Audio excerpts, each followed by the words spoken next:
I am Ferdinand Marcos, and I am the President of the Republic of the Philippines. I stand today on behalf of 110 million Filipinos. Hi everyone, hello universe, it's me again. Shoutout sa inyo mga kababayan. But anyway, meron akong upload videos updates. Although meron akong upload na video tungkol sa submarine mga kababayan. Ngayon, dahil dyan sa submarine na yan, sabi ko, diba, not yet confirmed. Kung napanood niyo po. So, ang Pangulo, alam po natin, umatin dyan sa APEC Summit. APEC Summit dyan sa South Korea. No, 2 days yata ang ano nila dyan yung meeting di abansin nila ng world leaders. So, dahil dyan, mga bes, alam po natin, ang Pangulo, hindi lang po pag-uusap ng mga world leaders, hindi pagbibigyan ng speech, mayroon po siyang mga sideline. Ayan. Na lagi kong sinasabi, yung roundtable meeting, bilateral meeting with the business leaders, at marami pang iba. So, nasabi ko sa video ko, isa sa mga sadya ng Pangulo is tungkol dito sa submarine na ito. Diba, mga be, sabi ko pa nga not yet confirmed pa. Ito, inishare ko lang sa inyo. Yung isa sa mga sadya ng Pangulo. Malamang hindi po ako nagkamali mga kababayan. Dahil dito, basahin ko sa inyo, okay? So, sabi po dito ng Max Defense Philippines. Ayan alam nyo po yan, research nyo. Sabi dito mga kababayan, Korean press reported, Korean press na yan nag-report, that the Philippines, President Ferdinand Marcos Jr. is scheduled to meet officials from Hanwha Ocean in Busan on November 1, 2025 at the sidelines of the APEC Summit 2025. Yun ang sinasabi natin. Ang Pangulo, hindi po nagsasayang ng oras po yan mga kababayan. Laging mahalaga ang bawat oras. Tingnan nyo kung gaano sa kagaling mamuno at kung gaano sa kagaling bilang Pangulo ng Pilipinas. Kaya maraming humahanga sa kanya at marami ring gumagaya sa style niya So, malinaw dito mga kababayan, ay nakipag-meeting siya sa mga opisyal from Hanwha Ocean. Parang submarine talaga So, sabi dito mga best, Hanwha Ocean is offering to submarines, models the Ocean. And go. Sabi na nga 14:00 p.m. based on the German U-209-1400 design and the KWS 3 p.m. Diba? Nako. Based on the KWS 11, Dusan An Changho class as a both a lower and higher tier option depending on the Philippines budget for two submarines. Sabi ko na ba nga ba sa inyo guys Yan na nga ba ang sinasabi natin kakaiba talaga si Pangulong Marcos Jr. Wow, dalawang submarine ito guys Magkano yung nasabi ko dun sa una? Nako, 70 billion to. Kasi yung unang nabanggit natin doon is 2 trillion ba ng Korean money. Tuloy tayo. With moves to amend laws and proclamation that limit the ability of the Philippines to use soft loans with long-term payments for defense acquisition, the Philippines Navy may not want to be left behind by the Philippines Air Force to use the scheme for their big-ticket modernization project. Ay, naku po. Sang-ayon ba kayo mga bes na magkaroon tayong submarine? Well, hindi naman siguro bibilang Pilipinas kung hindi natin kailangan yan. Diba? Lahat naman ng mundo mayroong submarine. Pero may mga bansa wala, diba? Ayan. The PNS Submarine Acquisition Program for 2 submarine is just 15% of the cost of the Philippines Air Force multi-role. Fighter acquisition projects for 40 fighter aircrafts but is still found to be unaffordable based on the current allocation to the AFP Modernization Program GAA funding. Talaga? Hala kayo mga bes. What? Ano sabi? 2 submarine is just 15% of the Coast Guard Philippines. Forces multi-role fighter acquisition project for 40 fighter aircraft, but is still found to be unaffordable based on the current allocation to the AFP modernization programs GAA funding. Well, hindi natin alam mga bes. Baka si PBBM nang bahala dyan. Alam nyo na kung saan galing, di ba? O yung even hindi sa GAA manggaling, di ba? Malay natin manggagaling sa Elgatin Wealth. Di ba mga bes? Sabi ko lang yun O sabi ko lang o baka. O di ba? O parang ano lang ba? Parang ibig ko sabihin, alam na this. Kasi nagtataka ako Tulad yan, bibili ka ng 2 samari. If totoo to, no? Palagay ko totoo to mga besa. O bibili ka ng maraming kagamitan ng sandatahang lakas. Ang dami-dami niyan. Ang presyo niyan hindi lang 100,000 mga kababayan. Billion po yan Ang tanong, hindi naman po yung GAA 2026, yung budget ng Pilipinas, para po dyan. Hindi po. Para yan sa bawat ahensya ng pamahalaan at saka mga, sa buong Pilipinas. Siyempre, magtataka ka na lang, saan kaya galing ang pera na gagamitin? Hindi naman po pwede yung GAA. Kayo naman, Hindi naman pwede po yung confidential fund ng Pangulo. Hindi po aabot doon. Ang presyo, mahal-mahal yan kung project for, sabi dito, project for 40 fighters, aircraft, Maria Joseph, guys. Baka kulang yung gaan nyo, But it's still found to be unaffordable based on the current allocation. So, alam nyo, minsan ako nagugulat ako Well, parang mapapaisip pa na rin ako, saan kaya galing ang pera? Baka sa World Bank, mga best, o kaya sa Switzerland Bank.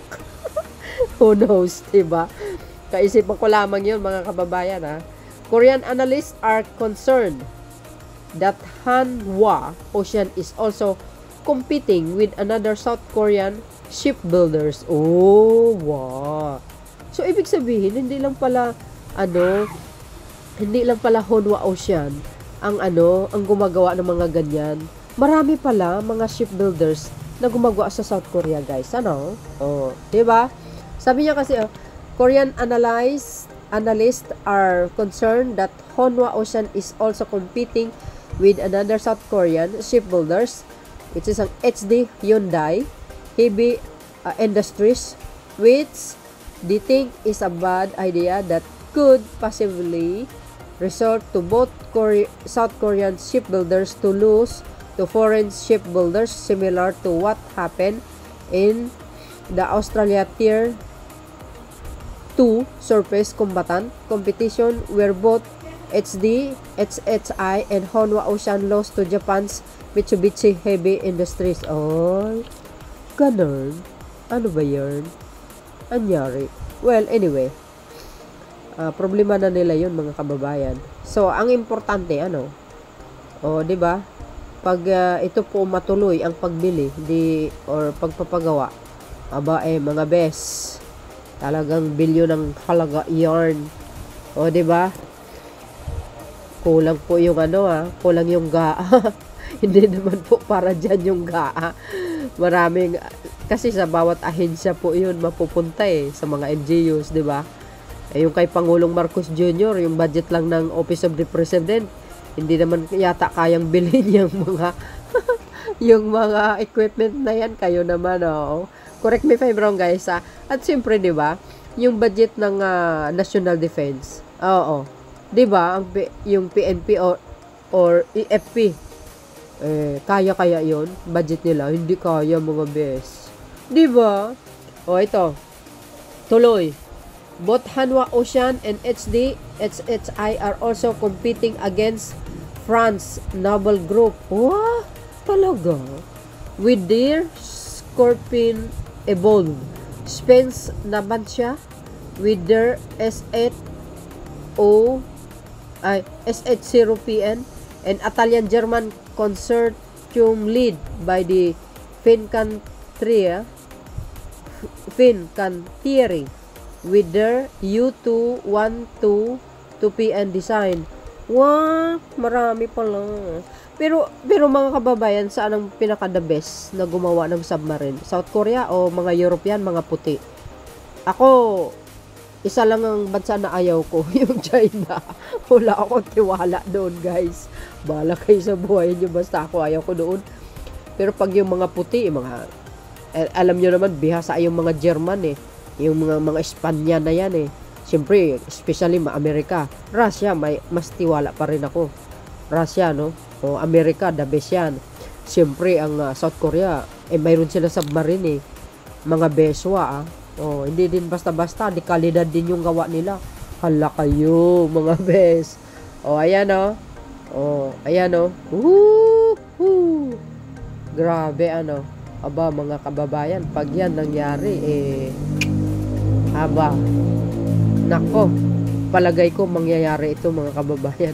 Kasi nakipag-usap ang Pangulo Bakit kanyo? Ito, basahin ko nakikita nyo yan, mga yan? Sila po yun.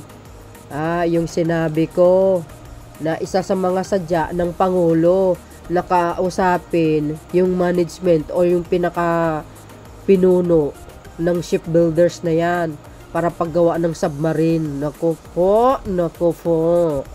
Ala kayo, mga best. Ayan yung mga highlights, mga kababayan. Ayan oh my goodness. Ito pa. Sila pala yun. Malaking pala ito, no? Malaking kampanya yan, guys, Yung Hanwha Ocean. Shipbuilders ba yan? Diba? MGOS. Ayan, Woo! Naku po. Ito na, mga best. Sigurado na yan. Magugulat na lang tayo, mga kababayan, Mayroon nang ihahatid yung South Korea na submarine ng naku, matagal na gawain yan, guys, mga ilang taon pa yan bago i-deliver.